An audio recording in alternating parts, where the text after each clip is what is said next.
do. A wonderful history. A wonderful history. It's a wonderful life history. There. See, this is why I don't sing. Sorry, everyone. Sorry, not sorry. Welcome to Two Dads Talking.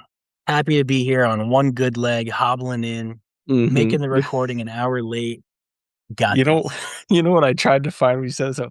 I'm sitting here being like, sorry, I'm gonna be like 5 minutes late, 10 minutes late. I send the recording, and then 5 minutes later, I get a text from Tom that's like, yeah, I fell down some stairs, and and so I'm imagining there was this meme. There's some of them out there now, but it's like Shakira and J Lo at 50, and then it says me at 30, and it shows an old lady like leaning against a bed on the floor.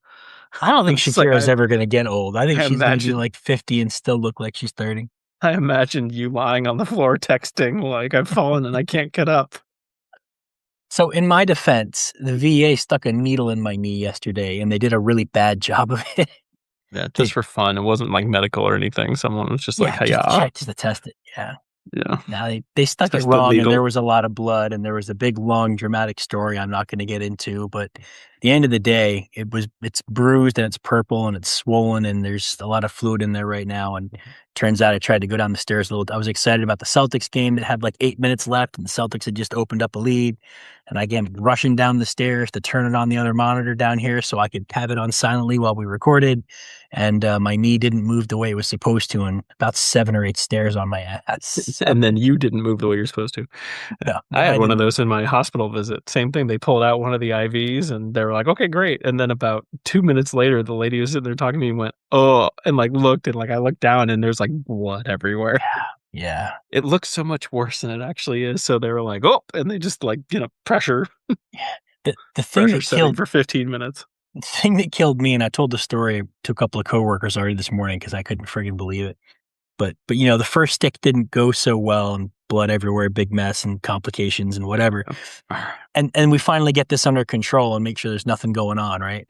And and the doctor comes in and says, well, we never actually got that injection in there. You still want to give that a shot? And I was like, really? I mean, after the way this just went down. And he was like, no, we'll have someone. He said, no, we'll have someone give it a who's good shot. at it do this. I love it. Yeah. Oh, he said, but his response was, we'll have someone who's good at it do it this time. And I went, wait, what?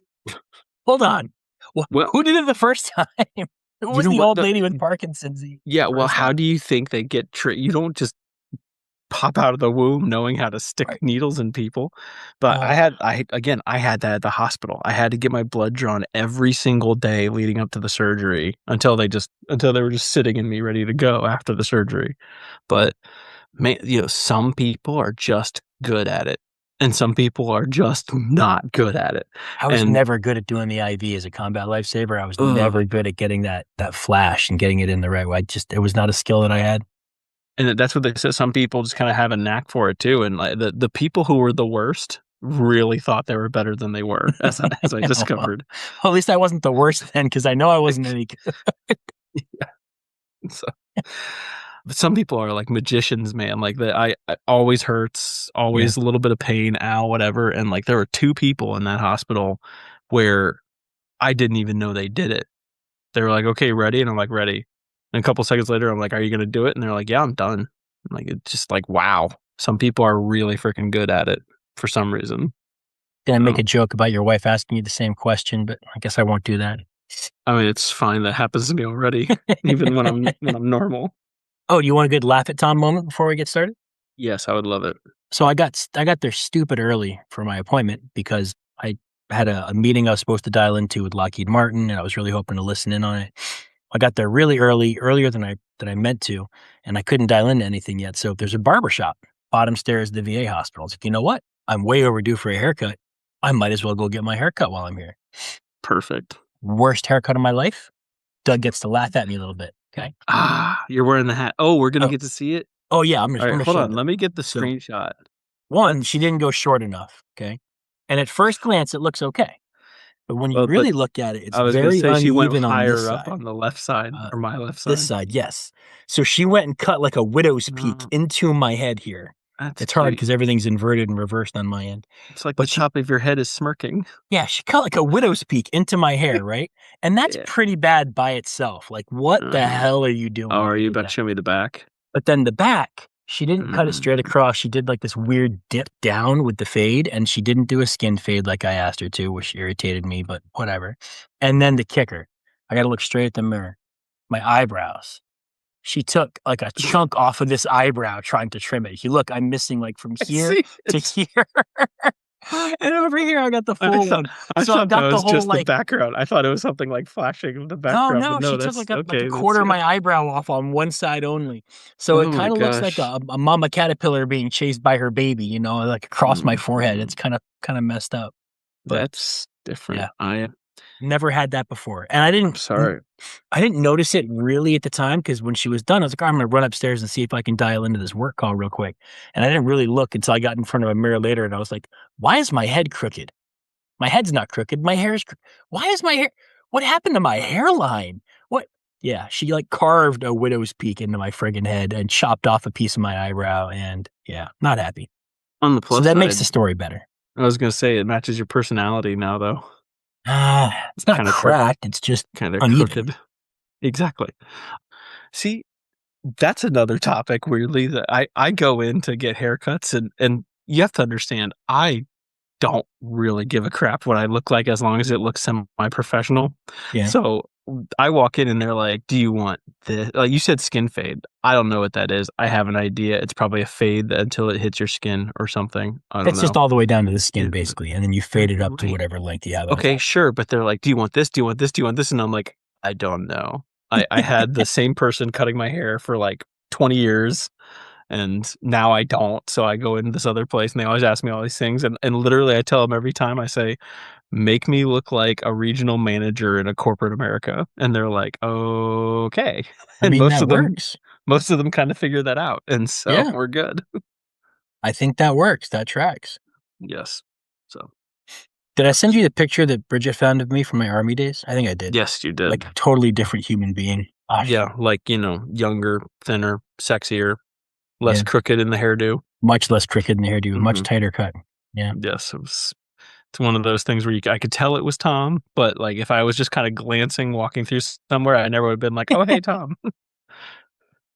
Do you have any dad updates before we get into whatever this smorgasbord board is of things that we collected over the last week? We do have a smorgasbord. Dad updates. I finally recorded the Kool-Aid Man story like I've been meaning to. I need to upload that to Patreon. I'll have that done this weekend. And I've got a couple of dad journal things that I recorded. It has been a really struggle as a dad kind of week. So I got a Mm, couple of dad journal things that I did to kind of vent and do some stream of conscious management. So those are probably going to go up on Patreon as well. I'll probably have them all up this weekend. So, okay, cool. but nothing to talk about here, just all on the Patreon side, I think. No, mine is just when playing with fire that I sent you. We got like we yeah, my wife got some planters, and she's looking to get those set up, and they're going to be sitting outside. So we're trying to do the whole how can we preserve these for more than 4 or 6 months out of the year kind of thing, Yep. and the whole burning the wood and then coating it in oil deal. So I got for the first time to burn some planters for a while in the garage.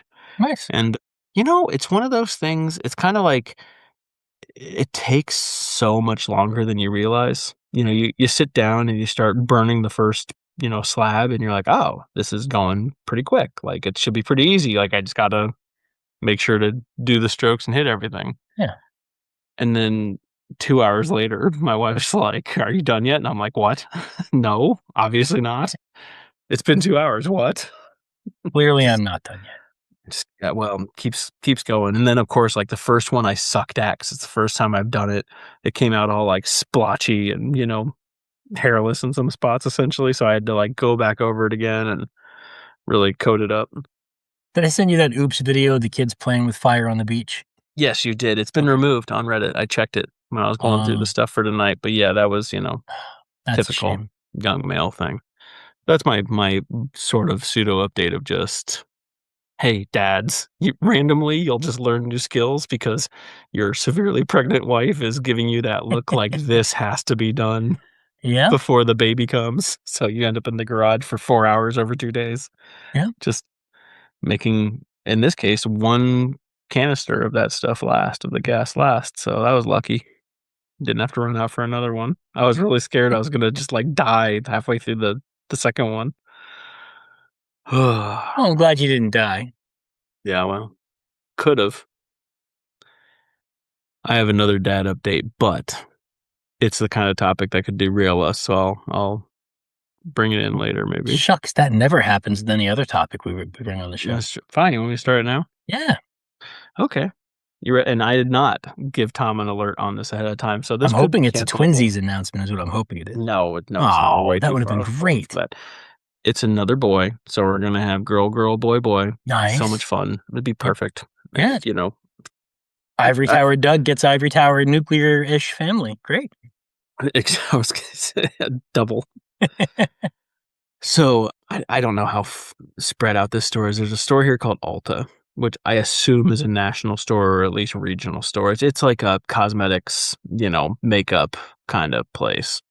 Yeah, We were in there because one of my daughters is doing ballet and they have their recital coming up and they have certain, you have to have this blush, this eyeliner, this color, whatever, like to sure. to make sure all the girls have the same stuff. And so it's like go out and buy it. So that's why we're here, just to get these things. And the whole family's here because why not? Fun Yeah, makeup store. I'm spending most of my time running around putting all the stuff back, all the samples back that my son takes out of things. He was just singing to himself, taking them all out and throwing them back in different holes, and he was having a great time. So, but on an end cap on one of these aisles, there was let's see, let me make sure I get it right. Trans woman, a male who identifies as a female. thought you were talking about Uh, a product, and I'm like, what kind of product is called trans woman? Is this like a shade of I was gonna say something? that's well. Although Tom, you're onto something here. There might be a little niche if you want to try to make some extra money. Yeah, I mean, But there's got to be something there. it was one of the picture models, for whatever product was this trans woman. Okay. And as the ultra conservative between the two of us, Mhm. I was so very proud that both of my daughters glanced and went, "Daddy, why is that guy wearing makeup?" Oh, And they said, "Why would he do that?" Now, we have had, I mean, because, where we are, we've had the talk like, you know, boys and girls are different. Like we tell our girls like, "Oh yeah, why don't boys wear dresses?" Well, girls like dresses, boys usually don't like dresses. Like we have done that, but we're not sitting there like we're not doing a Bible thumping school like every single morning before they have their breakfast kind of thing. Like when it comes up, we believe men and women are different, but we haven't like harped on it. okay. So we have not discussed any of this stuff because God forbid my oldest, who's a thinker like I am, will line up a zillion questions. I really don't want to get into that until it's probably too late anyway. Sure. And so we did our best to be political in the sense of we said, well, makeup is useful for things like movies and in just like with your sister, this is going to help us see her face on stage better because she's going to be a little bit farther away and there's a bunch of lights and everything. And men do that too when they're performing in movies and other stuff like that. And my oldest obviously saw through the rest of it. Was like, but what? But that's not what this guy is doing. I'm like, well, some people just think that they are something else. And she just made this face, and I was like, you know what? I'll tell you later. So, See, but I this just is had to where mention it because it was a dad thing for me. Like in one sense, I was kind of proud of them, like for just kind of in my mind seeing it for what it was. And I'm not here to like piss on anybody or what they think, but like you know, I've kind of of the opinion of let's be real about this. And I appreciated the fact that my kids, in my mind, saw it for what it was. And I did not take the time to lay into it. huh, I see this And differently. I E know, e and that's why I didn't tell you about it yeah, until I brought it up just now. even though I'm like the super far right ultra conservative according to our listeners. Just Um, one listener. I think, just like I one said, I listener. think they got us Yeah. mixed up. Yeah, this is you, Deb, in case you're still dialing in. Probably Um, not. Not probably anymore. not. Didn't But hear that one. Hung up already. but for me, why is makeup necessarily have to be I have a whole problem with gender, like in general anyway. I think the concept of gender is kind of dumb in most cases. To say that makeup is for girls and not for boys is dumb to me. Makeup shouldn't be for anyone. But if a boy wants to wear makeup, who gives a shit? Like, why does that matter? Why is it a gender thing? I don't understand so much of what we assign to gender roles. Like my biggest problem with the trans movement isn't even like that. I think a lot of these people are dealing with mental health issues that just need help. It's that we create these gender roles that don't make sense to me in a lot of ways. Like in most of the ways that we define gender, I don't think it makes sense. I think it's silly, and I think it's just something we're forcing. That's interesting. We have some sort of overlap here, sort of. So my take is gender roles exist because that's sort of how things can work out ish, more or less throughout. I mean, like That is the most more. vague crap answer you've ever given I me. know, I love it. Well, and I know there's a I'm gonna better one try under to. the surface. I know. I'm going to try to qualify it because Yep, this is one of those things that's kind of amorphous and it's hard to state specifically in my mind without examples. sure. Like more men are programmed to go out and, hunt the animals and bring home the meat kind of thing. More women are programmed to be the homemaker, the nesting stuff kind of thing. And again, going through it right now, like with, baby on the way, it's Sure. hyperdrive some days with the nesting stuff. But, it's there's been plenty of times in history where men and women have been, I mean, the homestead kind of stuff where everybody's working to make sure the family survives the winter kind of deal. And a lot of times the duties are just someone's got to do them. It doesn't matter who's actually doing what in the house or in the field or what have you. Yep. While I do think that there is some, I guess, for lack of better phrasing, issue in the trans movement with just wanting to be, in my mind, what you're not.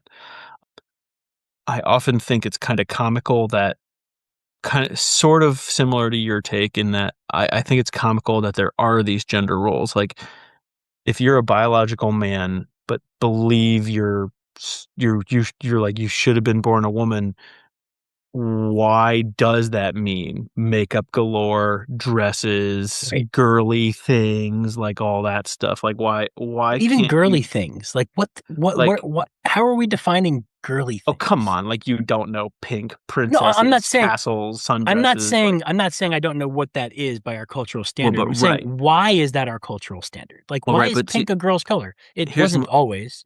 right, but my thing is why can't you just be sort of like a tomboy kinda thing? If you're a trans woman, why do you have to me, that's forcing the issue, like, trying that's the fake it till you make it, showing up and trying it's like trying too hard. If you were really truly have this affliction, it shouldn't look like you're trying to force it so much, in my mind. Like, you should be fine with, you know I mean, like, let's be honest, like, women model makeup because that makes other women buy it. Like, I think a biological male, I should say, if we're gonna make sure this is perfectly clear, I think a biological male modeling makeup is stupid because that's not what gets women to buy makeup. And But it also, might get like, men to that's buy not makeup. what they but that But that's, like, catering to maybe 1% of your customer Look, base? that's what selling sports shoes to women was back in the '80s, but now look, it's a Uh, multi-billion-dollar market. So, I mean, everything starts that way. Everything starts as marketing to a niche market. That's common. But until you grow things and you expand they've them, n well, okay, but, like, okay, you might market a running shoe to women, but you're never gonna market, like, a basketball shoe to women. they market basketball shoes Like, to women all the time. That's why but they WNBA don't players but they have don't their own spend the shoes. well, yeah, but I don't mean, They're like, they're not marketing them spending to girls but and women. they're not spending nearly the same like, it's not 1 out of every 3 photos in the store is a trans, like that level. I get I think that. I think there's some political push behind this to the virtue signaling thing that people say. I think some corporations did really fall into that where they wanted to show, "Hey, look, like, we're doing the right political thing, the trendy thing." I And, agree. again, you're not gonna have a bunch of, like, real hard I would never be caught dead in a makeup store unless I needed it for my daughter, like, right now. Like, I just so to Well, be sure, but fair, even then, you're I'm not falling exactly into their these customer base gender either. but even then, Is like, you're falling into these gender stereotypes, and I just am like, "Well, why do we have them? Like, who cares? Well, Why is makeup a girl thing? Why? I don't understand is why that is makes this a you. real question, or are you being rhetorical? I mean, to I me, don't. it's It's a serious question, and then I can I broaden it to the same way that when I see I can someone. tell So, for an example, what the because it's generally there's more interest there, and I can tell you this last experience, it was obvious. My 2 daughters mm, were highly interested in the stuff on those shelves. They were looking at the photos, they were looking at by the end, they each bought 2 things, and mommy was helping them use the test pieces, and they were trying some different colors and looking in test the piece. mirror Oh, and, it's like you know, samples to like for see the if how it the looks on. sample Okay. Yep. test, yeah, Okay. Yep. and so and, you know, my son, who usually likes to do what his older siblings are doing no matter what it is, like, you know, they'll play the game where they're like veterinarian animals, like, he likes to do stuff like that with them, like, he'll join them in whatever they're doing. He had 0 interest in being any part of this.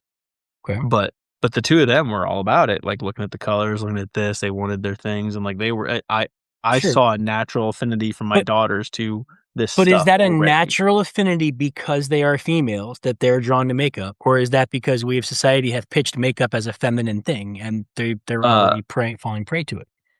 if you force me to pick one now, I'd say natural affinity because this has not been a regular thing with us at all in our household. I mean, I've said it before, one thing I love about my wife is that she does not go heavy on any makeup. When she uses makeup, she accentuates who she is and what she has, and like she just makes herself look just she enhances her look, doesn't change her look. And we haven't gone into any makeup stuff ever with our girls basically at all. And this was their first time in an environment where they're inundated with it. And by the end of the visit, they wanted stuff and really into it and testing colors and asking opinions. And it was it was interesting actually to see how much they gravitated towards it once they were in the environment. Hmm. Okay, interesting. So that's been my experience. I understand it's my own little slice, Yeah. but there was a lot of, like I've had this since having kids, I have this, well, boys and girls really are different, like, right from the get-go, like, from months old, and this just felt like another little thing that kinda showed that. I don't expect it to be the exact same for everybody in the world, but it just to me, it reinforced my opinions of we really are drawn to different things. Necessity might change that at times, but when we have a society like ours, all the rats that are getting fat and destroying themselves, like whatever that experiment was with all the mice, we have our preferences when we have the chance to pick. Hmm. I'm at a crossroads. Do I take us way down this rabbit hole and derail the entire episode? Or Mhm. do I just be like, interesting, Okay, we Doug, see it whatever. differently. Let's get through our checklist. I don't know what the To answer is me, here. this to me, this feels like it's one well, we could derail this. Remember way back when we talked about when a stranger is interested in something your kid's doing and Yeah. we react differently if it's men or women? Yep. Flags go I th off depending on certain Yeah, things. Yep. I think it's something like that. I think it's one of those. It's not even necessarily that there's exceptions to the rule. I think it's just that you're gonna have a certain swath of people that think kinda like, "It's fine, I'm minding my own business, I don't care if certain men or people are into this sort of thing, like, that's not my place to," you know. What was the phrase with the gay marriage issue? It was like, "Stay out of my bedroom," or something like that, Something like that. Yeah. or something like that. Like, I think a lot of people carry that view.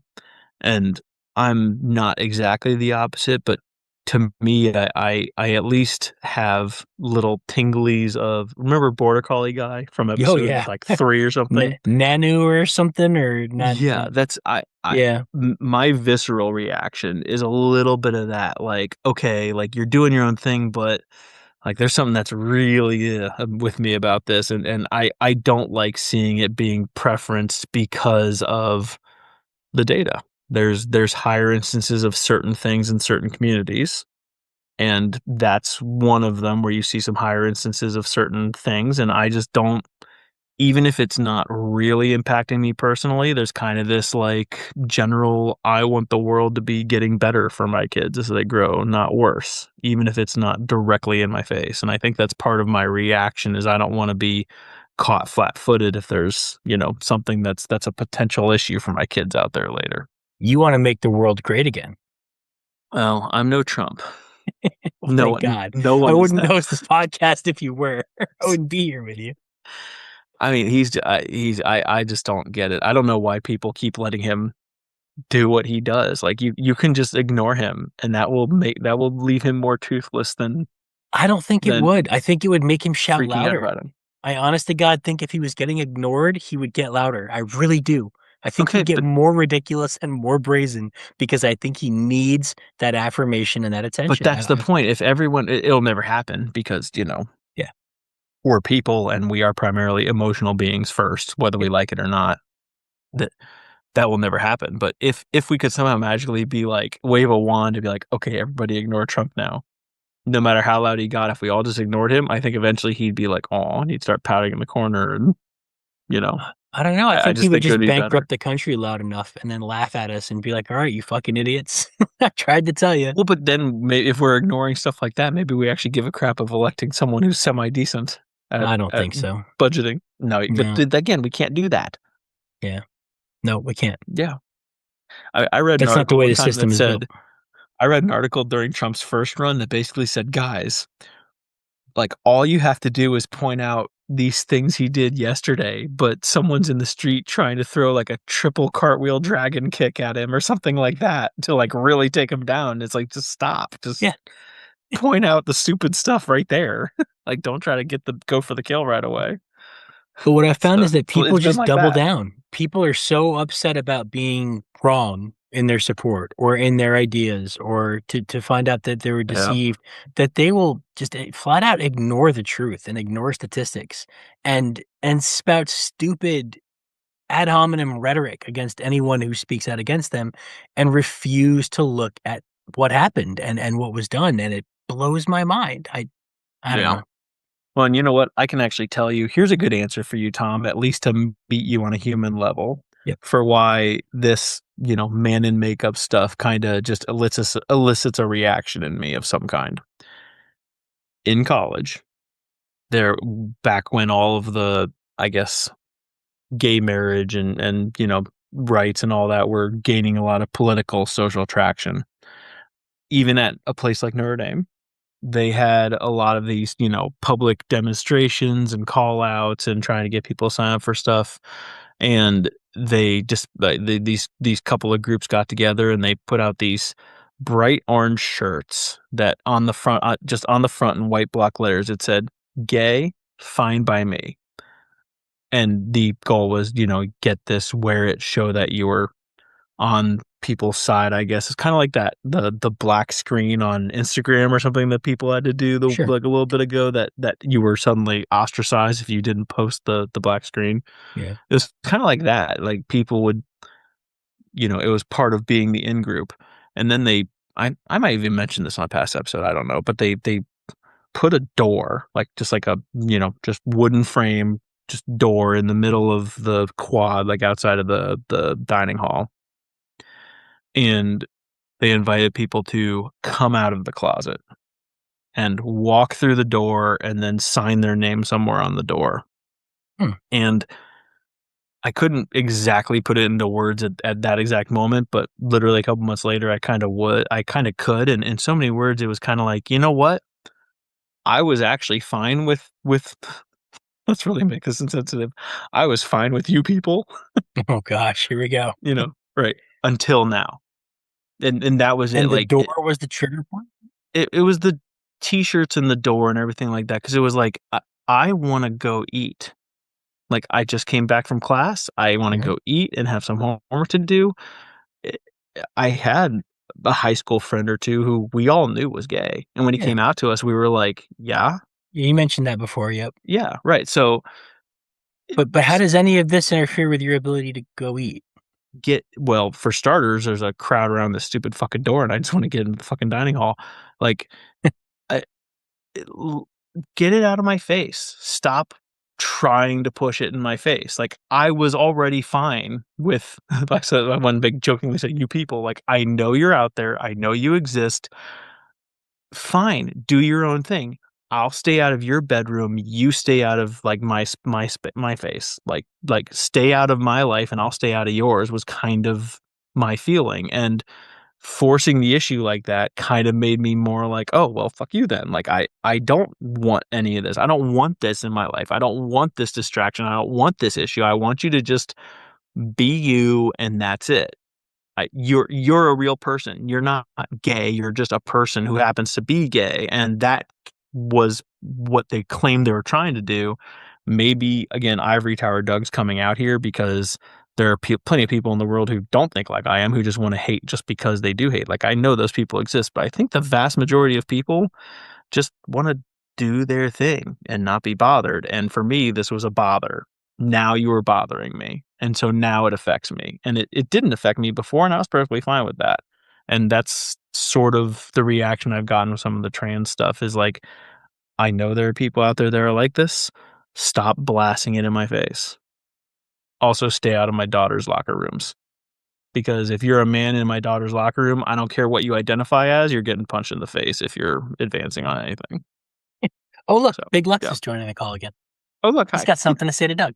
Oh, of course he does. Okay, Hi, so Big Lugs. I love you. You actually are a really cool dude. so I think what this is interesting because I think a lot of what you say defeats what you say. You just want to be doing your thing and you want them to just do their thing and you don't want it in your face. But these people don't get to do their thing, or at least then, and hopefully it's different now. I'm old and I live in the middle of the woods and I'm a little bit hermetic now. But I mean, I remember in the early 2000s, people who were gay, homosexual, whatever alphabet soup you want to throw in there, they weren't able to just walk out and just be themselves. They would get ridiculed for holding someone's hand. They would get scorned for, a guy kissing a guy or a girl kissing a girl. Like the swear words that middle school kids used was fag and homo and gay. Like that was what you said when you were trying to berate someone. So they weren't able to just do that thing and just be themselves in public ever. There was a big part of them that they constantly had to hide while everyone else kind of flaunted, I guess is maybe the word, but no, it's not the right word, demonstrated their heterosexuality without that same prejudice. A lot of these people were never able to openly be themselves in public ever without being hated, scorned, made fun of, bullied, that sort of thing. So, you said, I think I tried to write it down as you were talking, but you said basically just go do your thing and let me do my thing. They never had a chance to do their thing before this became popularized and before incidents like that happened. They had to be closeted or they had to deal with vitriol, hate, bullying, scorn. See, but and that's where I actually disagree. I think that's what many people believe, many people felt, and I think that's absolutely what people would have you believe for sure. And just again, to use myself as an example, I did not. I got plenty of shit and vitriol and everything like that in grade school. Kids are mean. Kids are bullies. Kids can be vicious. You don't have to be gay for kids to be vicious to you. Agreed. And so it's another thing to go after, I guess you could argue, but it wasn't like, oh, if I was gay, kids come after me for it, but if I wasn't gay, I'd be fine. It wasn't that at all. It's just you could be gone after for being skinny, for being short, for being fat, for, you know, But but can you just imagine it's being gay and then you're going around through school and all anyone ever says is, "Man, that shit's so gay. Oh, that guy's such a fag. Oh, that's" like hearing that all the time and how do you not internalize that as a negative thing oh, as I a mean, people? it's So even just little elements like that, because I mean, when I was in middle school, there were kids where that was oh, the I only heard word that that came out of too. their mouth. I I remember mean, we that. had the game Smear the Queer, like, that was what we called it, That's and we right. played Yep, it, I and, forgot about that. right. Yeah. Yep. So, but, I mean, nerd and dork and stuff like that don't matter either, and, I mean, we can argue about levels. We can argue That's about so much less in personal than something like this, though. well, see, is it though? And Yes. I well, yeah, okay, fine. Yes, say your little yes and just Yes. narrow your eyes at me. Well, but if you actually are the nerdy, dorky one and you get specifically targeted for that, you start to identify with that as how people view you. And but again, some of it is an occurrence level too. Like it's just what am I saying? Nerds are more common than than homosexual. So the fact that you might actually be homosexual and people are saying that hits home harder because you're aware that there are fewer of you. Well, sure, you've got less of a Like, community to turn to. Even nerds have right. friends and And groups to go to, but in the early like the 2000s, AV late club. Yeah. 90s, you didn't have Chess anyone else to club. go to because Fucking anyone else who was gay was nerds also in playing the closet. chess. Yeah. You know, you didn't know who else was gay. No one was coming out and admitting it, so you were alone. There was isolation there. That's very different. I think Well, but see, I can't. There's plenty of isolation with other stuff though too, without having to have that. And I mean, again, nerds I'm not bonded trying. together, unpopular kids bonded together, like, Just that because you have a happened. movie with Val Kilmer doesn't mean you automatically bonded everywhere. No, but But nerds got together and played chess or Magic or D&D. They found ways to be together. They had after school club. They did stuff together. You if but you we're saying, but there was none of that before. Well, I'm saying there's less of it because you don't know who else is gay, so how do you know who else to turn to? Everyone is so it's all so internalized and everyone's so afraid to mention it. If you're a nerd, you're a nerd. There's no hiding it. People know you're a nerd. It's just what it is. But if people are in a closet and they're afraid to admit that they're gay because they're going to get beat, they're going to get rough, they're going to get scorned, like you don't even know who else is gay. Not only are there probably fewer of you in that middle school, but additionally, everyone that exists is probably hiding that part of their personality because middle school is hard enough as it is. Kids are mean enough as it is without giving them one more very personal, sensitive thing to pick on. Well, right, maybe, and again, I'm willing to admit that this is probably my cross section because I, I wonder, like public schools, would that be more of an I went animal to public kingdom for school. something like I'm this? speaking from my experience, and I went to public Well, school. right, and my experience is private and Catholic schools, Yeah, and everyone would like to think that those private Catholic motherfuckers are even more insensitive than your regular folk, but I don't think so. My opinion was kind of always like kids are douchebags to yeah, each other, I agree. but especially as we kind of got into and past middle school, kind of started to figure out who was, and I think at the end of the day, like you can disagree with things, but they're still human, and that's how I was always raised. Was like whoever you're talking about, they're still a person. Sure, You know. as long as they don't, wear a shirt that says that they're gay, you're fine with it. Oh well, I was fine with it until you decided to put it in my face. And see, But I think that you say putting it in your face is there's a point where yes, I think sometimes people do just put it out in your face and they try to be over the top and they try to really they try to make it into such a blazing bonfire that it gets looked at by everyone and stared at by everyone. I mean, I saw that in Key West, in a certain part of Key West that we walked through. I saw it in certain areas of Savannah. There's that happens sometimes. But I think what you're describing is just a community that was under the thumb of society for so long, was just actually being persecuted for so long that they didn't have any sense of community amongst themselves, and when they finally did, it was, "Hey, let's have this coming out of a closet event, and we'll all walk through it, and it'll be a public affirmation of something personal that we're afraid to talk about, and then afterward, we're gonna sign it on the door, and then we have a sense of community, and we can look at this and be like, 'I'm not alone. There are more people who understand okay, what I'm going through than I realize.'" To me, that sounds like a really decent idea. Like, I think everything you mentioned that was driving you nuts, aside from, like, your door being blocked and you can't get in for food, I didn't realize it was blocking your way into the mess hall. I thought it was just, like, right. a door frame out in the middle of, like, the quad or something No, where you no, run this is through very some much this was on purpose. Like this is where the flow of people are going, like See, for so I food, like understand why let's that get would piss so you off that's if you're hungry coming out of class, but, right. other than that, this sounds like a really wholesome community building No, and good here's idea. why, because they specifically said they wanted straight people to walk through it to show their solidarity with the community. Okay, I'm still okay Nope. with this. No, that's your community. You can have your community, but don't try to tell me because I at one point because this was a 3-day thing. Someone said, "Hey, do you want to walk through the door?" And I was like, "No, like I'm going to eat." And they kind of gave me a look and they said, "Oh, so you're not in support of gay rights?" I never said that. I'm going to eat. Like, and that again, part of probably why I am the way I am is I had this very personal experience myself of, no, I'm not against you guys, but kind of like in because I didn't walk through the door, I must be against you. Mm. Yeah. which ironically was very Jesus of them. If you're not for me, you're against me. But Yeah. I came from communities growing up too, and in a sense, my own little thing was, yeah, I'm against this kind of lifestyle from like a personal perspective, but always, always, always, I was told they're still people, they're still humans. I mean, it's hackneyed at this point, love the sinner, hate the sin kind of thing, but that's how I was raised. So that's kind of my take is like, you're still a person.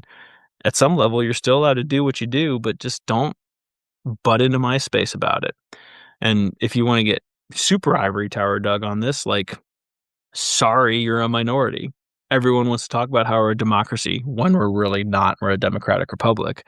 But some of these Yeah. same people will tell you that, oh, well, majority of the vote went Democrat, so Trump should have lost. But you don't want this democratic process to map over into other things because you are, in fact, a minority in the group, in the population. So we that's a whole other discussion for us someday, but does that actually change what you I shouldn't say should be allowed to do or not do, but does that change your leverage? Does that change how you should act socially? And I think there's a little bit of that, like understand that you're allowed a place at the table, don't overreach. Wow. This is like some real borderline supremacist. Interesting. Sort of, but I don't think even sort of. It's no, very because condescending. It's no, very because much I'm the I have majority and you're not, so shut up. Like it's very that's not what I said. it's pretty That close. That's why I said mm, borderline. That's pretty close. but it's not. You have a It's seat at the table, but don't overreach means that We you have get a to table. decide what they're reaching. We all have our seat at it. I am very capable of overreaching my seat at the table too. And Hmm. while I'm telling you don't overreach your seat, to me, I fully expect to have my hand smacked back if I try to overreach mine. That's part of the agreement. To me, the social contract is we all have our place at the table. Let's all appreciate our place at the table and not overreach on each other. But you're saying And place at the table is defined by minority majority status. Yeah. no, no, no. I'm Okay. saying that that is one of the factors that dictate some of this on a grand socioeconomic level. To analogize it, you've got 10, 20, whatever number you need to cover different demographics at the table.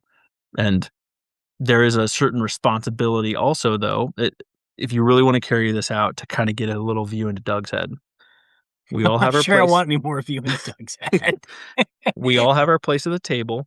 Don't overreach your place. That includes me. That includes majority people, whatever we're talking about. Everyone has to eat at your dinner at the table. So don't overreach. Everyone gets, you know, sufficiently fed, sufficiently, what they need. And to me, stuff like coming out of the closet in front of my dining hall and all the shirts and everything and glaring at me when I didn't want to, in so many words, fall in line and walk through the door. To me, that was overreaching. The same way I wouldn't tell you, "Oh, you can't do that. Oh, you can't hold hands in public." Like, Well, you did that's say you don't want them doing it in public because it's in your face. That's you said you don't want that. no, no, I said the shirts and the coming out of the closet demonstration and all that stuff. That was in my face. If they did it in the middle of the popular quad where you could kinda look over and see what was happening, but it wasn't literally in your walking paths, I actually probably would have been already, like, a little bit better about that. But the fact that I had to wind my way through people doing this, and the fact that someone actually tried to grab me like a frickin', you know, salesman outside of Kroger or something like that and say, "Hey, you wanna walk through the closet?" "No, not really." "Oh, so you don't like gay people then?" "No." Like, I had that interaction. So whether you like it or not, that's one of my interpretations of this side of things. Hmm. Interesting. All right. So we're we're about 30-ish, 40 minutes in. We haven't Mhm. talked about, I don't think, a single topic on our checklist. We've Yep. already found two stalwart disagreements amongst ourselves. This is Yeah. gonna be a fun episode. I This know, is right? good. Well, and again, that's the thing. I now for the record, none of this is anywhere near border collie guy. Like, I think with border collie guy, I said, like, "I'm crossing the street, you stay the fuck away from my kids." Well, Like, that's a mental health you issue, are I think there. Yes. well, and again, but is everything really so black and white? We've talked about this before. I would contend that there are certain health issues with some of these, or health issues, certain mental health issues with some of these things. And I'm sure if you gave me a full on blast mental health test, I would register a couple of things on that scale where people are like, oh, look out for this dude. Yeah. Like, yeah, it's just how we all have some version of it. So to me, it's like an inverse version of like mutually assured destruction. Like we're all at the table, we all got to eat.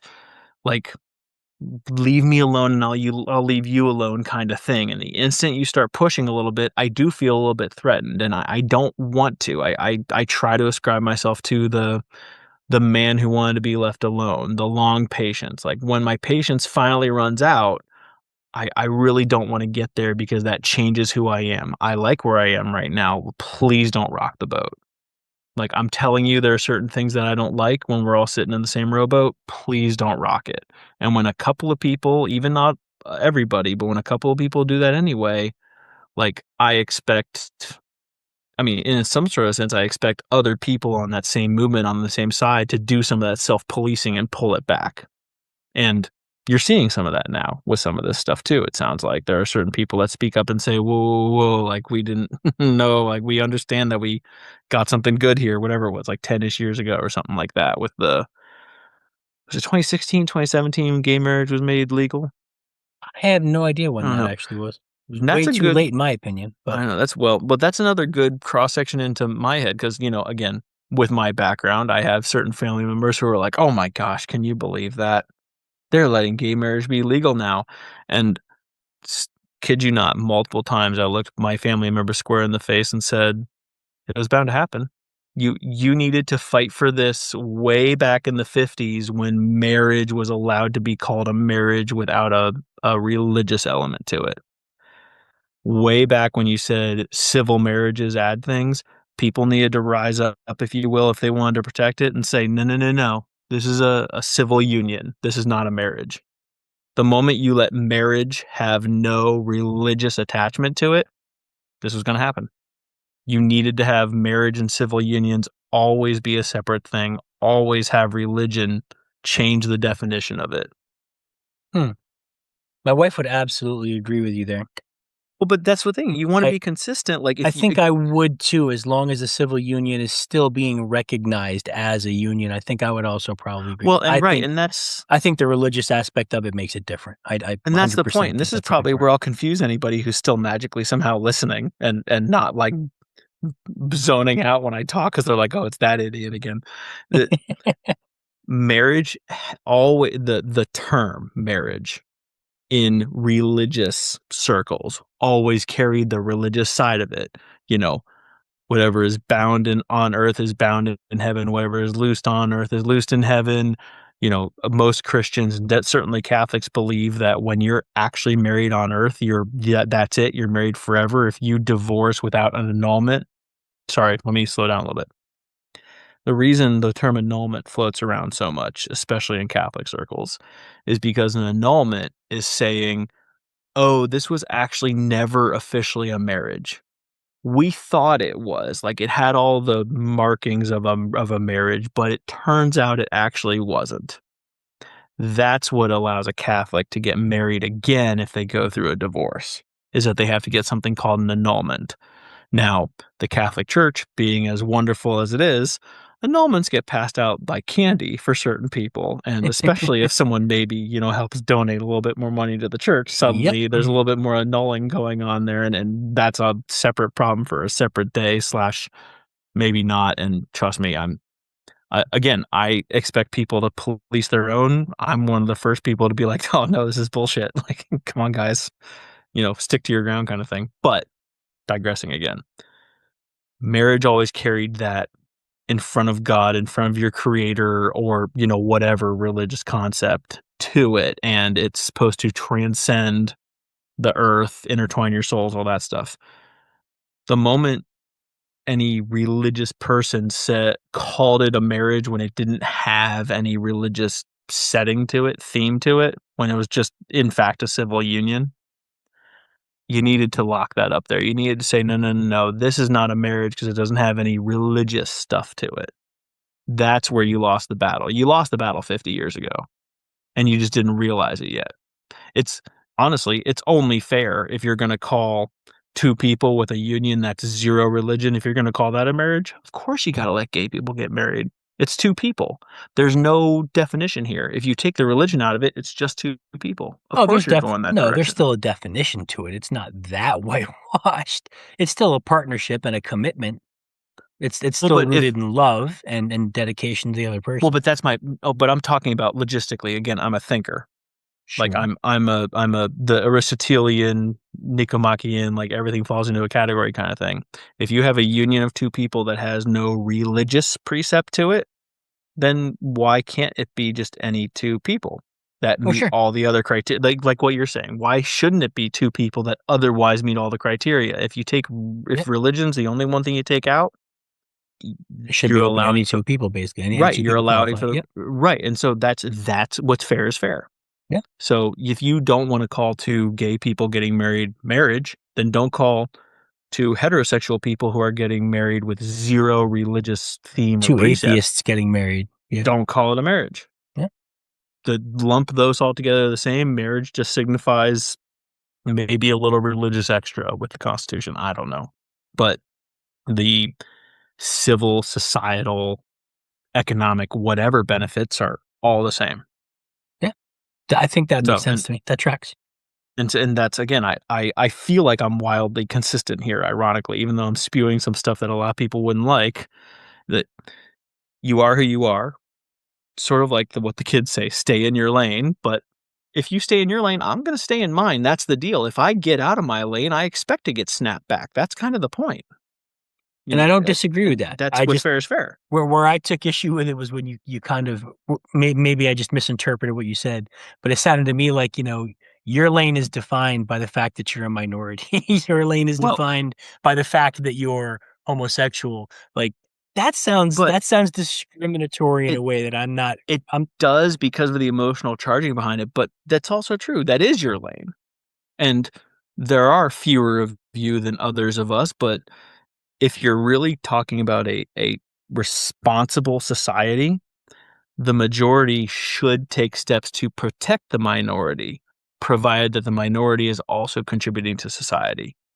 If you have a group that's not actually adding value, actually contributing, then you don't deserve a seat at the table. But if you otherwise have value and are contributing, you need to cater to that. do you remember the It's name Adolf by any chance? no, why? Just similar. It sounds like the argument that Hitler would have used, I really wish I knew that video you sent me of the other guy that guy offed in the time machine. He only That killed was such a 600 good Jews. video. That was so good. But no, that's I'm not doing the fascist thing. I'm not No, saying you I'm cater to the just saying that majority. I'm saying I like, wonder if that same line of thought, because I mean, it sound you say it out loud, and I'm like, okay, if I'm looking at this empirically and logically, and I'm removing like the humanistic element from myself, and I'm just looking at it logically and empirically, I can see how that would track. But I could also see how that would be a part of the justification, that kind of mindset for everything that y happened in Germany. potentially, but go back and listen to the time suck on the rise of Hitler. Oh, He I have to go listen to it again. It's been forever, but It's yes. it was awesome. It was such a good time suck, and in so many words, he basically he was like, "Oh, no, Adolf Hitler was actually kinda like a fucking Looney Tune even before he got to power."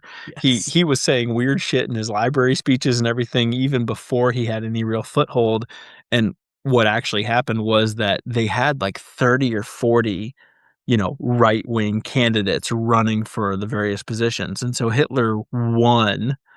What actually happened was some other old dude who was a war hero, I can't remember the guy's name, but he won president with the most votes, and Hitler won chancellor with the second most votes, but the percentage of votes Hitler got was something stupid like 18% or 24% or something like that. It was definitely not any version Yeah. of it. It was a plurality, not a majority kind of deal. And because of the way the government was set up at that time, Hitler just got second in command because of his percentage of votes. But he never had a majority. And that old war hero dude was like 80 years old at the time, didn't really want to deal with all the fuss of the governing and everything like that. And so Hitler was allowed to kind of run around and do his own thing. And the way the government was set up was the only person that could stop Hitler's decrees or put him in line was him. and Hitler convinced him to sign some X, Y, or Z thing for his own little like benefit or something like that, and then Hitler was allowed to do whatever he wanted. So Hitler came to power with maybe not even a quarter of the vote, a quarter of actual support. So Okay. there was I remember thinking that was really fascinating because there was actually a really, in one sense, a flaw in their governmental system that even let him show up. Yeah. Huh. I'll have to go re-listen to that. It's been a long time. I'll have to go Yeah, listen to that one again.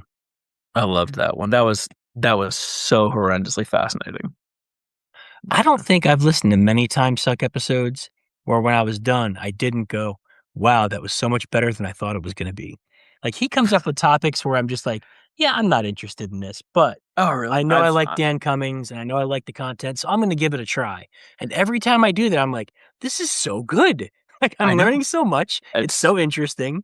I just, every single time, I don't think I've ever listened to one and been like, yeah, that one wasn't very good. I don't think I've ever had that experience with it. There's a couple of those that are not as good, but yeah, most of them are fairly interesting. One of my other favorite ones was about freaking Ivan Drago. You know, the inspiration for Frank or for Dracula. Dracula, yeah. Well, and so I didn't know this. It turns out Drago just means son of Dracul. Mhm. And from his area at the time, is because his father was part of this Order of the Dragon, which, and it's literally, the interpretation's different now, but one of them was sort of like our equivalent of like a devil dog, but from like the enemy. Like these guys are jerks who are like, you know, attacking all of us kind of thing. Yeah. But the Order of the Dragon was actually something that was created by the Christians at that time to help promote Christianity, and they were sort of like a version of a Knights of the Round Table kind of thing for Knights them, and Templar, like, yeah. yeah, right, kind of deal. The And so yeah, protectorate warrior class of a Christian church, yeah. yeah, and it was like an honor thing, and so literally, he was just just son of Order of the Dragon, essentially. So it was actually like an honorary title, Christian title, and somehow it turned into Dracula. Because Uh, nothing from the Christian church has ever been corrupted before. Never. Also, that, I mean, that was, in addition to being fascinating, that was rough getting through the episode. Like he described some of the stuff that Dracul did to people, and yikes. Honestly, that one to me was a lot like the Toy Box Killer episode or the BTK episode. Okay, I know we're plugging Time Suck right now to our people. Maybe don't listen to that We're one not even sponsors. We're just here. Have all first. the free I know, advertising. but don't listen to that one first slash maybe ever, because some of the descriptions of ways he killed people are like not okay. Like Yeah. you will not you won't sleep the same for at least a couple of nights afterwards if you're like me, who doesn't really have these things usually impact him. It was like frightening to Yep. listen to that. Someone could have even gone through that, what he did to people. Yeah, there's some real disturbing stuff in Awful. there. I mean, Yes. even someone like me who will tell people all the like my daughter all the time is, trying to jump out and give me a jump scare. "Daddy, did I scare you?" I'm like, "No." "Well, why didn't that scare you?" "Well, because daddy's seen some actual horrific scary shit in his life, kiddo. Right. Sorry." Right. So, but even for someone like me who has seen, when you want to talk about blood and gore and disturbing visual, like, I've seen it. I've been there. I've lived it. I've done it. I've dealt some of that out. These episodes are troubling. The descriptions are Yeah. definitely dark, and Mhm. they might affect you. They really might. Yeah. Sorry. Totally derailed things. We did a little bit. A little bit. Golf clap. Golf clap for that one. Golf clap for Sorry, that one. we took a quick intermission here. By the way, I wish there was a podcast listening equivalent of intermission where you could just, like, you know, elevator music just suddenly pops up in the middle of nowhere. But we'd We have to could just plan that put ahead of music time. in there. We could just put something in there. Yeah, but then it would just, we'd be talking, then suddenly it would be like do do do do, like Mr. and Mrs. Smith, and it would be out of nowhere. And then I mean, in if all you're fairness, driving I'm pretty listening sure to that's us, what you, my wife hears when I try to talk to her anyway. So it would well, be right. But that's different. That's live. Live and that's true. uncensored. That's, other people are trying to actually, like, get some shit done and, like, drive or do whatever, and then suddenly they're listening to music and they're like, "Well, fuck, like, I don't know if this is gonna be 2 seconds of music or 18 seconds of music or 3 minutes, or I don't know." Not like the olden days where I'd go to pee and you'd be like, "Oh, I'm gonna just tell some jokes while Doug's gone." Then I'd have to edit and cut out the dead air in between your jokes and all that. That was fun. Those are It good was times. such a wild card. back when Life we was were. simpler then because I Mhm. didn't have to do as much work. Doug did some of the work on that end, and it was like life was That's easy. true. You have been doing most of the work here with your AI software, but we were much less refined then. Once you took over, we got more refined. I don't think we did. All right. Oh, Well, we're gonna try to knock off a few. Okay. Just so you guys understand, I know we've done this before. We came with a list of like 12 things to talk about tonight in some way or another, even if they were just a minute or two. We yeah. knew a couple would go long term, and then I had to ruin it, of course. So we're gonna try to get a couple of these out of the way. I love this one. I specifically asked for this right before we came back on. Tom Go, I have the best internet response to this, which most people probably won't get because it's specifically internet, but I'm going to start with it and say it anyway, and then I'll explain it because I'm going to explain my jokes and make them less funny. Go. Okay. So Doug's gonna bring jokes with this. I thought we'd have a serious conversation It's on it. not really jokes. It is a serious conversation, but I So have the best if you're on the internet a lot, you'll understand what I'm doing immediately when I respond to this. sure. So the prompt I sent Doug, kind of out of the blue, was essentially, "What if your wife was a flat earther?" And I think that And was about all I said. I don't think I gave you the that context. is all you said. But And I wanted to respond back, but I did eat breakfast this morning. jeez, Yes, yes, exactly. cute. Oh, very cute. Uh, All right, let Thank me give you. you the That's context behind my prompt. thank you, because I really did wanna know the context. That was good. So I've been with the Two Dads Talking Reddit account. I've been active on Reddit for the last 6 months, 8 months, contributing to like our Daddit and a couple of other places. And I found this really interesting one. And I actually reached out to the author and I haven't heard back from him yet. But someone posted for advice request under the Daddit Reddit. And it simply says this: Oh, advice this is request. interesting. She believes the world is flat. About 5 months after our second child together, she starts going on a tangent about flat Earth. No matter what evidence I show her, even the recent iPhone video of the Earth behind the moon from the Artemis 2 mission, nothing will convince her.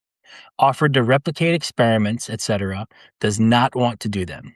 She wants to homeschool. What in the world do I do, dads? Both in our early 30s, I'm the eldest of 6 siblings, and she is an only child, if that helps. Ugh, it doesn't help. I found this to be when I stopped and really digested it and tried to think Wow, like, what that's would I do? actually I oh, was no. fascinated by this. This is fascinating. Wow, with that This is someone that you context. love, that you have married. I'm gonna say in a religious sense because that's my perspective, Well, right, we did discuss and this we did very discuss this recently. very recently. So I'm going to go ahead and say, let's postulate that, you're in a marriage, religious marriage with your wife. You love her. You've known her for years. You've committed your life to her. You've had 2 children together at this point. This is 5 months after the second child. And all of a sudden, she becomes a Ugh, fanatic believer in flat earth. just like Kyrie Irving. It sounds just like Kyrie Irving. It sounds like he's tried to reason with her. It sounds like he's tried to engage in experiments to sort of try and demonstrate this and give her the opportunity to be involved. She has refused them, and now she wants to homeschool their kids. The Like a flat connotation there earther. being that she wants to teach her kids what she believes, not what the school is going to teach them. So, Which what she if your wife was a flat earther, Doug? but I did eat breakfast this morning. By the way, for anyone who's listening who doesn't get that reference, I'm so glad Tom got it. That just tickles me so much. There is an actual a question that they found works with IQ tests, which is if you ask people, how would you feel if you didn't eat breakfast this morning? There's a certain threshold of IQ. What is it like? It's like, you might actually know this, 90, 85, something like It that. was way higher than I thought it would be. Yeah, like it's below average IQ, but it's not like super below Yeah. where people go, but I did eat breakfast this morning, where they literally can't conceptualize a state of affairs that isn't actual, that isn't real. You can't give them hypotheticals essentially Right. of any kind. They can And only they can only extend their sort of imaginative understanding of something a certain point past their own actual experience, and right. they can't go far enough outside of their own bubble to imagine not having eaten breakfast if they ate breakfast. Like Right. You it's can, and they followed up on this. They said, well, wouldn't you be hungry? Wouldn't you be irritable maybe like other times when you haven't eaten for a while? And apparently it's like, but no, but I did eat breakfast. Like they can't get off of they can't get past it. They can't go past a first order of, operations or consequences or anything like that with that stuff. Which is, again, I feel like, well, let's entertain the question honestly. If I found out my wife was a flat earther, I would first thing I would do is I would question myself. Well, okay, no, I'm lying. The first thing I would do is think she was joking and try to pull my leg. Then, if I found out she really wasn't joking, I would sit there and question basically my entire life up to this point. How I perceive the world, how I view the world, how I engage with the world. I would sit there and think, maybe have I been wrong about my opinions of other people my entire life? yeah. Because I'm the person who I stalked my wife in the parking garage at work. I used the word stalked because if she wasn't also interested, it would be So many stalking. red flags about Doug I coming out this episode. know. So many. All the red flags. I've explained this on a past episode, though. Yes, you did. I can tell you exactly how it went. I left my apartment at 11 o'clock. I got to the breakfast place at 11:07. I ordered the same goddamn breakfast every single time. It was delicious. It was the all-American with sunny side up eggs, and I would mix the hash browns in with the eggs and salt them a little bit as my final coup de grace. That was the most delicious part of what I did. That would often take me between 30 and 35 minutes. I would arrive at work right around 11:42-ish to 11:45-ish. I would post up right at the same spot near the door into the building, like right on the edge of the parking garage. I would light up a cigarette and I would wait. And this young lady would always show up for her noon time right around then. Sometimes she was running late and I was forced to smoke a third cigarette, which I didn't really want to do at the time. But, you gotta do what you gotta do to wait. And then I Yep. waited 3 weeks to finally work up the courage to talk to her because for some godforsaken reason, I had butterflies in my stomach talking to this woman who I'd never met before, even though I had no problem asking anyone else out to brunch or on a lunch or anything else like that. So I didn't know why until obviously it turns out she was gonna be my wife. So that was why. On our second date, I brought out all the big guns. How do you feel about abortion? What's your political affiliation? How do you feel about this hot button issue? Like hour and a half, we just plowed through them. And I fully expected the dating to stop after that night when I went into it. But I was like, you know what? Fuck it. I'm not dicking around anymore. I'm going to find out how she feels about everything that's important or hot button or whatever. And we had a third date and then a fourth date and then a fifth date. And then here we are, And now 4 married. kids later. Right. Yeah, right, exactly. So that's why, but I did have breakfast this morning. Like, there's a 0 chance I would have ended up with a flat earther in my head. Now, if I did, I would have to realize what I'm dealing with here. This guy who you read, his response should not be, "Let's do experiments. Let's," he was basically finding all the reasonable things to do. You And can't I should probably drop his name and do give him that. credit before I go too much Oh, further. So, yeah, fair, okay. Manor the Badger Lord, thank you for this Of post. course. Okay, Yeah, continue. naturally. I was gonna say, I wish he was the lord of more than just badgers. Feels like this guy needs a little bit wider reach. He's not Um, a Badger Lord, he's the Badger Lord. right, I mean, but then beavers too, bobcats, the well, I other think we've things you already turned fight into in the night. I am the Beaver Lord. We've had that story on the podcast. We've talked about it. No, come on, you've won the challenger circuit. You need to get into the big leagues now, like the really big beavers. That was the biggest beaver I'd ever seen. So you gotta is for this guy, I would say, is your wife flat, like in the chest or in the ass? And hopefully he would say no.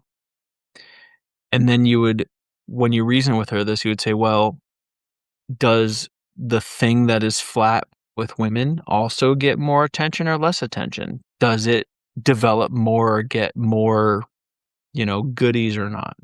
Being flat in this world is not helpful.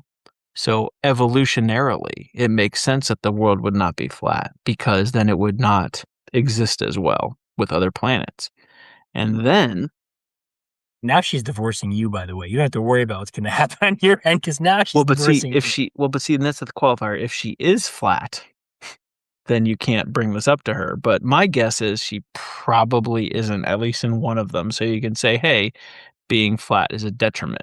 And evolution dictates that the better stuff, gets you more attention. The better stuff. I love it. Insert baby got back right here. Just play that right here.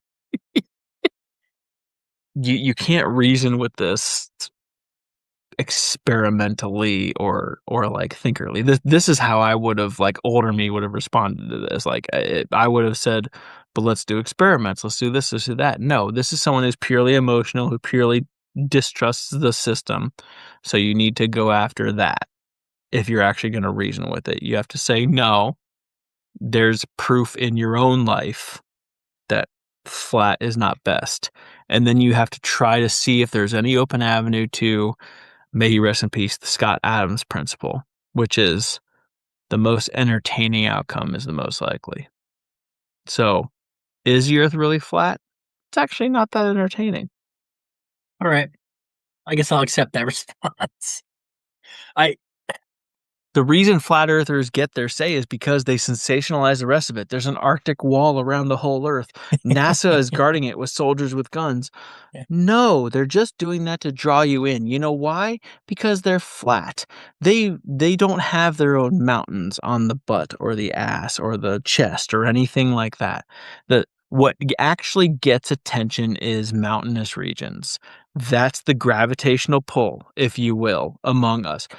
The universe is the same from big to small. So the same forces that pull planets to and from each other are the same forces that pull humans to and from each other. And across civilization, flat is not best. There is more pull among the mountainous regions among humans. So there must be more pull among the planets with mountainous regions. And what better way to pull than to be round and pull in all directions? Your milkshake brings all the boys to the yard, and it is better than yours, Mars. That is maybe the most nonsensical thing I've ever said, but that's what you've got to do when you're dealing with this. It's pretty nonsensical. It's a pretty nonsensical argument, but I guess you fight fire with fire. Exactly. I think I would honestly, it would be find a babysitter for the kids. Like, have the kids spend the night at Granny's house. Sit down with the wife and a bottle of wine and a cheese plate and be like, so you're going to get her drunk to reason with her. That's going to No, go I'm great. not going to get her drunk. We're just going to have a bottle of wine and some cheese, and we're going to sit down and I'm going to get her as relaxed as I can in a non-threatening environment and say, okay, explain to me why you believe this now. And I'm going to try to figure out what happened to sort of put this thought so firmly in my wife's head.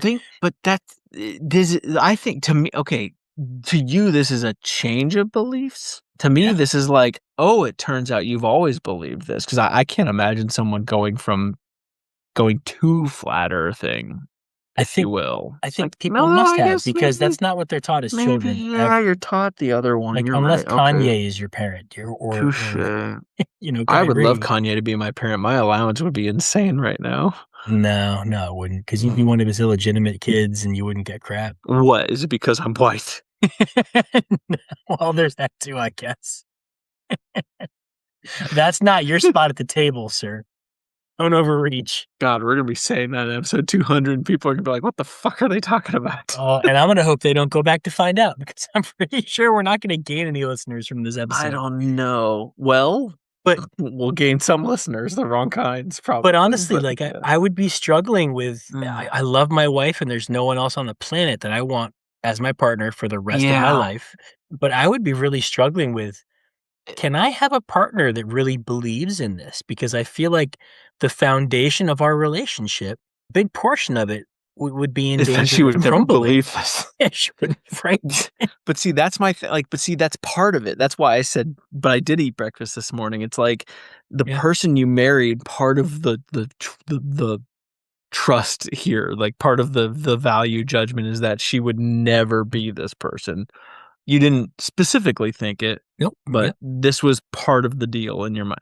This is like that comedian Dimitri Martin. Like I was thinking about him the other day because he said, you're secretly like wishing and hoping for things every single day with your small decisions. And he goes, like, when you wear flip flops, what you're really saying is, hope I don't get chased today.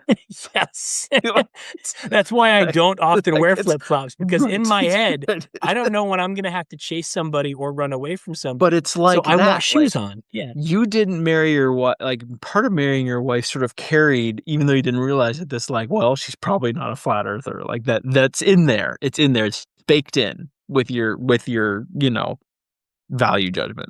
Yeah. That's my contention here. So it's almost a non sequitur. But I interrupted you. I'll let you finish, and then I will engage this appropriately. I was gonna say the more we talk about it, the more I think about what happened to people that I know the first time Trump got elected, and I honestly think that this probably relates very well to that, because there are people who, one of them, typically it was the husband, voted for Trump and the other voted for Hillary, and it Mhm. destroyed their relationship. And I look at this, and honestly, this is an interesting kind of parallel. This is someone you've committed a life to, built a life to, you're invested in the life of this person, you love this person, but all of a sudden there is a philosophical difference that is hard to overcome.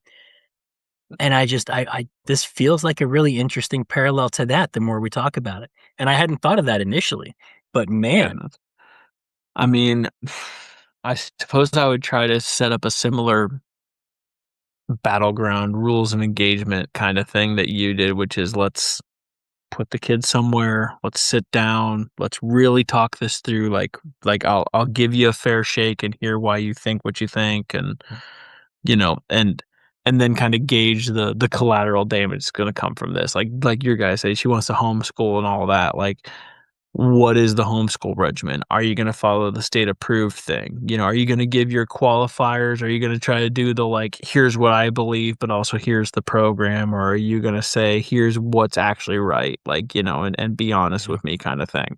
I think that might Um, be the deal breaker for me, is the fact that she wanted to homeschool the kids. Like, right. And that's, that and might be that's, that's my thing is like I would want to try to really get a temperature of what does this mean for raising our kids, and if it's going to be front and center of like this is the linchpin that sets all distrust, if you will, of a lot of other conventional wisdom, then yeah, I might have to say that we might have to move some sort of divorce kind of setup in that sense. If it's really going to be like a everyday driver of like common day activity. If it's like, and I mean, and this is an interesting concept. So like, because I probably joked about it before, but when we got married, I am Catholic. My wife is not Catholic, but she's Orthodox Christian, and so literally the only difference between us is that the Pope wasn't like the same level of authority. It's like not really an authority for her, yeah, but like that's it. I could go to confession with one of their priests. They can take our communion. Literally, like they're the only other Christian that can take Catholic communion. right. It's almost the same as the same could be.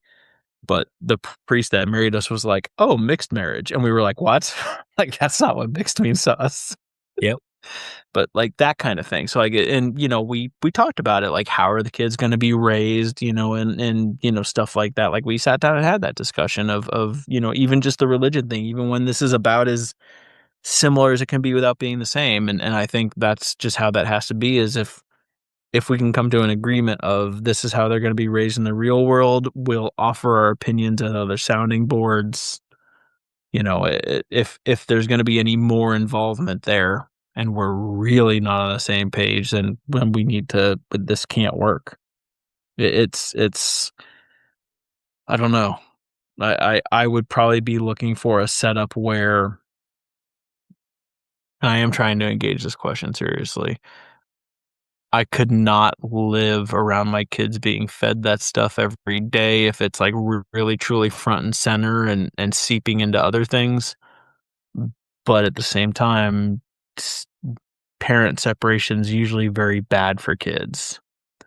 So I would be at least tempted to go with sort of a nuclear option of like, this is not going to be taught to our kids. And if it is, here's what I'm going to do.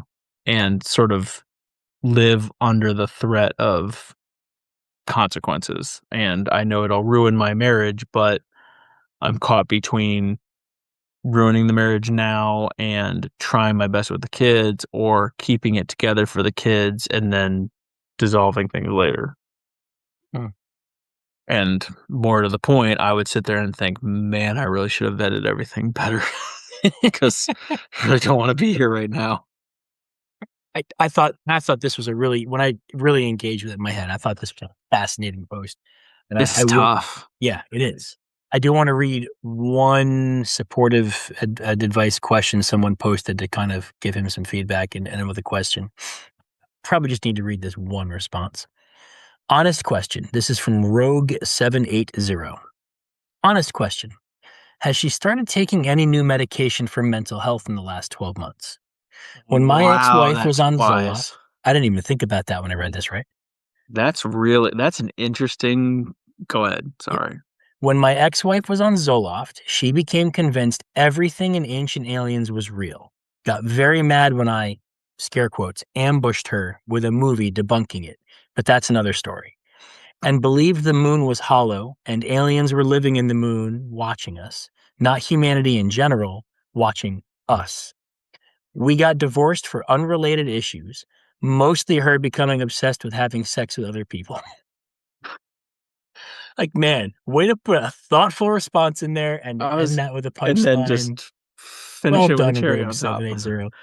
You know what? That there's a certain level of, dare I say, wisdom to that of Yeah, like, hey, is there something else going on here? I mean, we spent a whole discussion talking about how otherwise healthy people could be given mind altering drugs, and we yeah. didn't even get there on our own.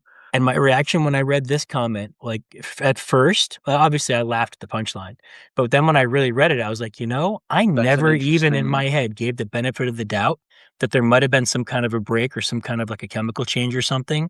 Like I never once gave enough grace to be like, I should check and see what changed. I should check and Yeah, right. see. But you know what? The medication. So wait, the medication lets you know that aliens in the moon are specifically watching you, like tinfoil hat, like the government is spying on me specifically, even though I'm literally a Yeah. nothing. I mean, birds are But spying on us, so why not the government? well, Why but the not aliens? birds are a broad brush surveillance system. Like it's not the same. The birds aren't Okay. all following you like Alfred Hitchcock, but then she's fine if the aliens see her screwing other people. Maybe Like she's into that was my. voyeurism. I don't know. Well, but that doesn't mean you have to go to other people with voyeurism. It could still Well, be it's your. true. That's what I mean. Like it's got to be the extra scandal, I Yeah, guess. I guess. Brazzersmoon.com. I don't know. Rogue 780, you won the comments for that post. And Yeah. Well, and Manner the Badger Lord, thank you for a post that was, once I started thinking about it, much more interesting than I realized.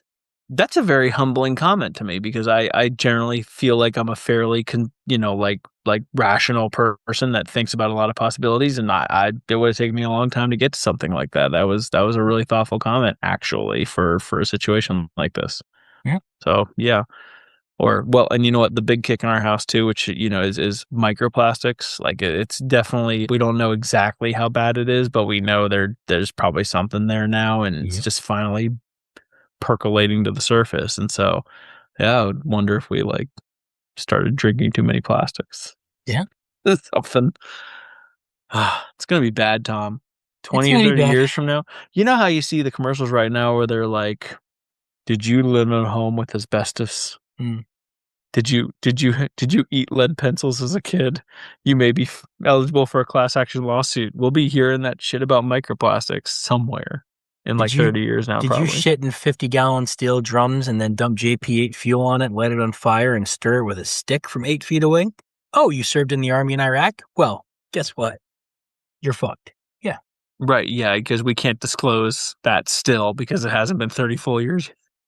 yet from the Oh no, aftershock the of PACT that Act. The one operation. thing Biden did that I stand by was fantastic was the PACT Act for veterans, and he came out and said Okay, we yeah. actually had our guys doing this. This is insane.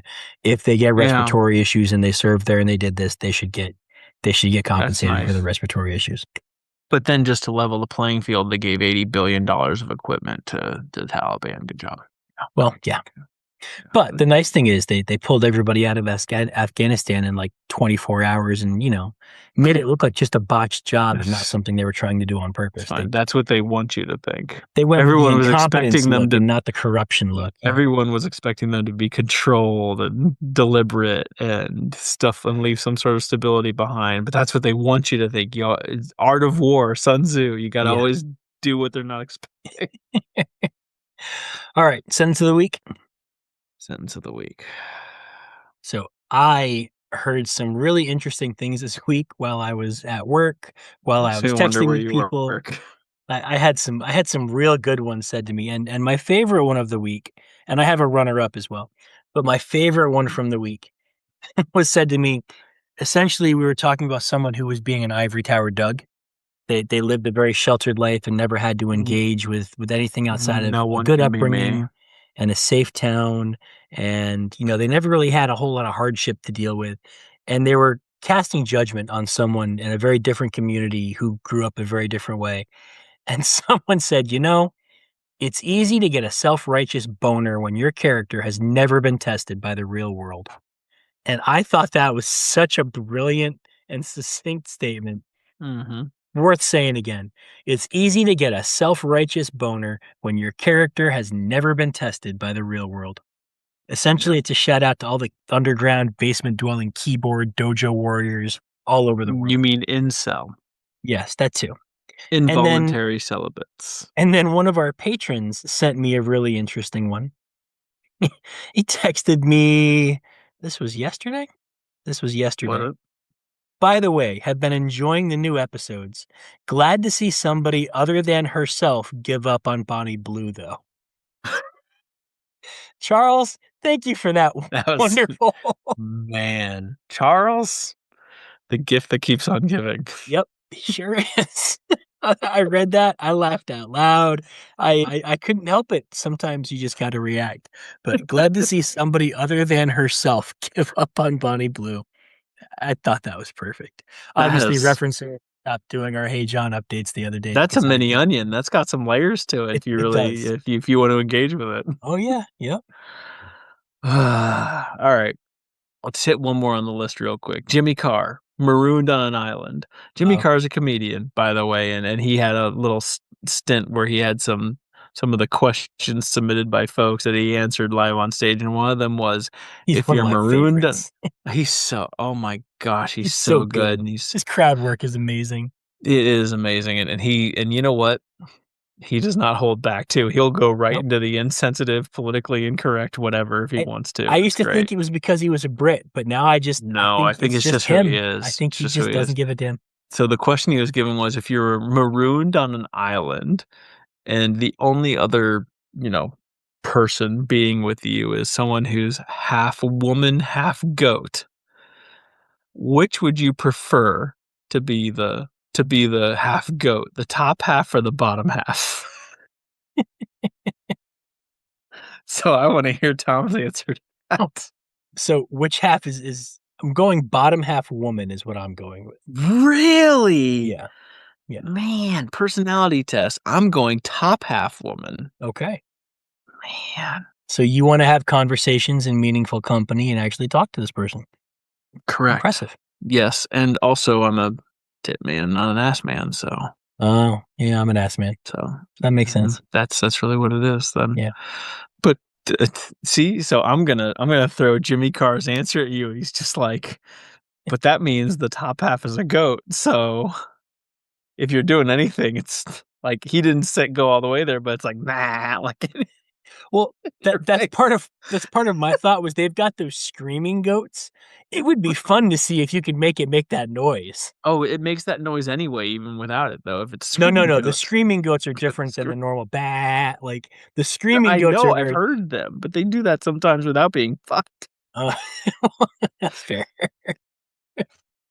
There was a line from a movie, and I can't remember what it was or a TV show, but somebody was always like, if you could be with any celebrity, who would you be with? And somebody was like, "Oh, Jessica Rabbit." And they were like, she was a cartoon, right?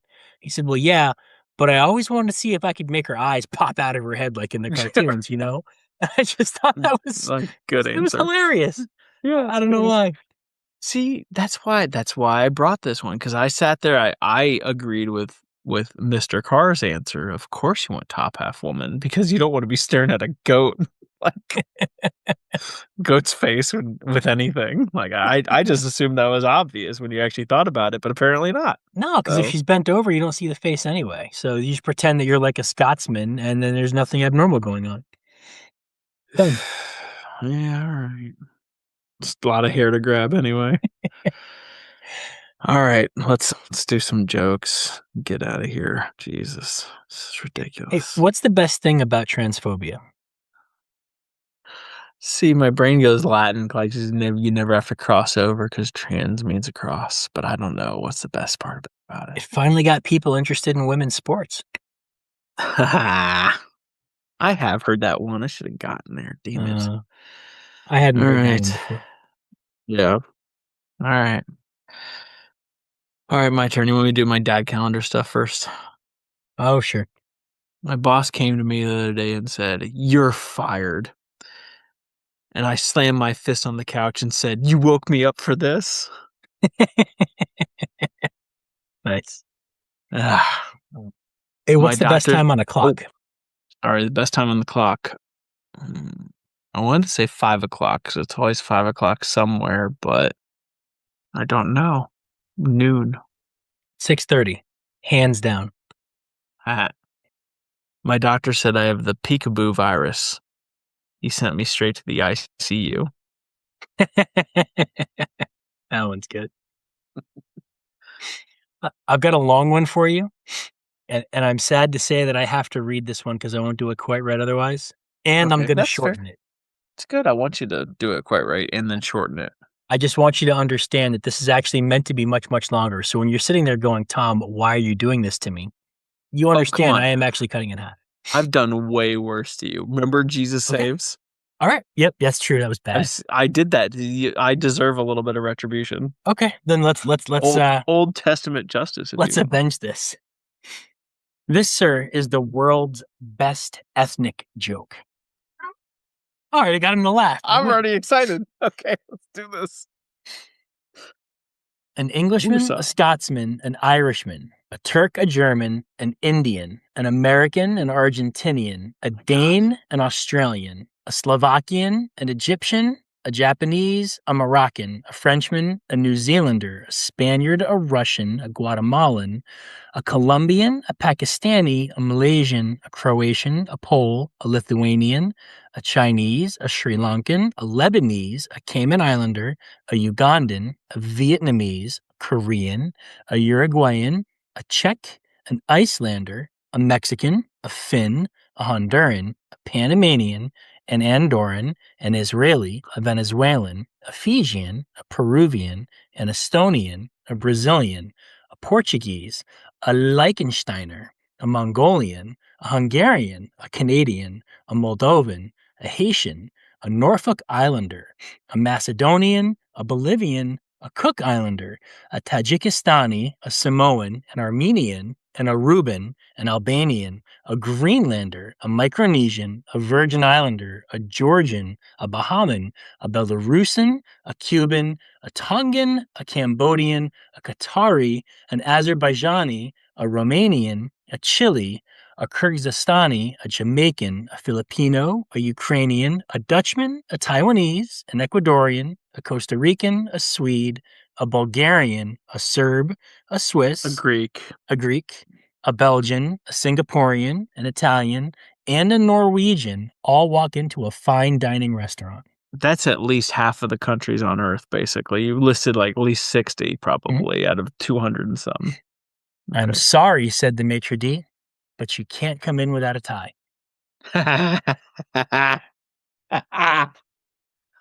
Ooh, I love it. I thought you'd like that. Love it. so good. That's so good. I like it. That's Doug stamp of approval. I love that joke. And you know what? So when you were about like 15 in, my first thought was, wow, I'm not really as cultured as I thought I was. And There's then a lot about more of these than I realized. and then 30 and I was like, actually, I'm pretty well cultured Yep. because I actually understand the difference between a lot of these people. So Oh. I should give myself more credit. My mom complains I don't buy her flowers. To be honest, I never knew she sold flowers. And this one was for you, Tom. Okay. I'm writing a book on reverse psychology. Please don't buy it. Nice. Okay. And then I Thanks, have one Tom. more, but if you have an extra one, Sure. I'll wait for you to dude it, as my kids used to say, dude it. So Bridget and I were talking the other day, and she got very upset that despite the fact that she is our dog's favorite, that a dog is considered man's best friend. The kids refer to the dog as man's best friend. It's Mhm. and she's upset, and she says, "No, like the dog shouldn't be your best friend. Dog doesn't even like you best. Dog likes me best. But regardless, I should be your best friend. Your spouse should be considered man's best friend, not your dog." And I developed an experiment to test this theory. I locked them both in the trunk of the car and drove around for an hour. Guess which one was happier to see me when I let him out? Yep. I've heard that one before. I like it. It's It's a good. good one. It is a good one. All right. Speaking of Charles, this one is for you. A man gets on a bus and ends up sitting next to a very attractive nun. Enamored with her, he asks if he can have sex with her. Naturally, she says no and gets off the bus.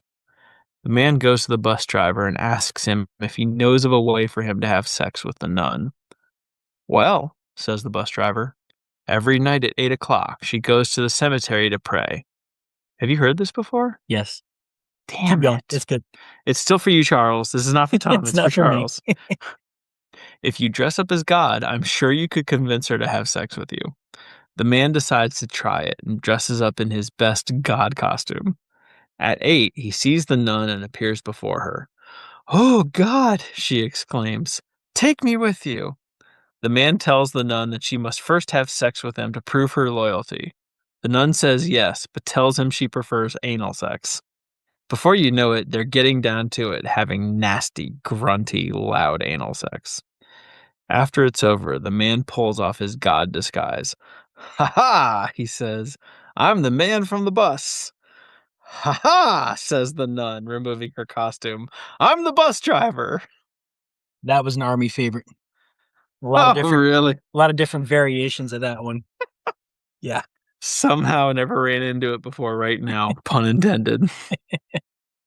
Nope, that's a good one. Ugh, it's like I gotta bring this one to the table. That reminds me of another old army one that I haven't thought of in years. So there's a delivery boy, pizza delivery boy, and he's making his delivery, and he knocks on this apartment door, and a woman opens, and she's stunning. She's beautiful. She's got nothing on but a bathrobe, and he starts stuttering and says, I've got your pizza. And she says, "Oh, thank you." And she reaches out for it. And when she does, her robe opens and she's completely naked underneath. Supple breasts, nice body, curves. And she's completely naked. And the young delivery boy is just breathless, like his heart's racing in his chest. He's sweating. And she looks at him and says, why don't you come inside the apartment with me? I think I hear someone coming. And he says, "Okay," and follows her inside the apartment. They go inside and she sets the pizzas down. And she says, "I'm curious, what do you think my best feature is?" And she drops the robe. He takes a minute and he stares at her body, and he struggles to catch his breath. And finally he says, "I think it's got to be your ears." She says, "My ears?" And she cups her breasts, and they're large C cup breasts. And she runs a hand down over her hips and along her butt and down her thigh. She goes, "My ears? You really think my ears are my best feature?" He says, "Well, yeah." She goes, how did you come to that conclusion?" And he says, "Well, earlier when you said you thought you heard someone coming, that was me." Yeah. Something like that. The army jokes. Tell one, they start Uh, coming racing back into my head. yeah. Let's say, well, there was one of my favorite jokes. It's officially a racist joke, but it's one of my favorite jokes from Once Upon a Time, same kind of thing. And I'm in the mood now with the trans discussion. And it does have an element that you like. You may have heard it Okay. because it's your kind of deal. So we have a horribly racist truck driver, hates black people, Okay. driving down the road, doing his truck driver thing. And somewhere in Montana, he's driving along and he sees a black guy hitchhiking on the road. And he just goes, all right, here's another one. I'm going to get him. And right at the last second, he veers over and he runs over the black guy. Keeps running, keeps driving. Another 100 miles or so, sees another black guy looking to hitchhike, runs him over. Business as usual, keeps going. Another 100 miles, he's about halfway through his expected drive today. He's coming up on another hitchhiker, but he realizes it's a priest. And he goes, oh, well, I suppose I should help out a man of the Lord. That's the right thing to do, really. And so he pulls over and the priest, gets in. Oh, thank you so much, son. Where are you headed? Oh, okay, yeah, I'm going out to Oregon. Okay, great. Yeah, me too. That's great. I'll ride with you for a little bit. So they're driving along and, they're chatting a little bit, but not too much. And they're just, having a good time. And lo and behold, there's another hitchhiker coming up and he's black. And the truck driver's just sitting there going, oh my gosh, I can't run over a black guy with a priest in my cab. I want to, but I just can't. That's the kind of thing that'll just get me all sorts of negative religious attention. I can't do that. And he's coming up, and finally he's about to go past him, and at the last second, he veers over and tries to run over the black guy, and there's a loud thud, and he hits the brakes and comes to a screeching halt, and he just goes, "Oh my gosh, Father, I'm so sorry. I don't know what came over me. Like I can't believe that happened." And the priest interrupts him and goes, "It's okay, son. I got him with the door." That's messed up. That's messed up. So many red Man, flags for us tonight. I'm feeling good. I got Tom to think it's a messed up joke that he hasn't heard before. This is great. Should have told it sooner. All right, I think we got to call it.